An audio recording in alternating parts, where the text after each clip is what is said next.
經濟上起飛啦，老百姓生活上有改善啦，我哋點解唔支持佢？再講中國起飛對香港有什麼不好？啱啊！好嘢！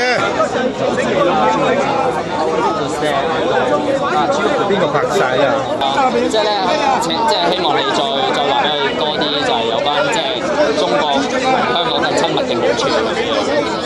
中國得到經濟利益上嘅好處，每一個年青人就業機會更好，佢哋嗰個就業嘅質素可以提升。呢啲唔係好處咯，經濟好，自然民生好，生活好。呢啲唔係最基本嘅要達到咩？我唔理你共產好，民主好，民生就最終所有香港人需要嘅。有民主，好似印度咁好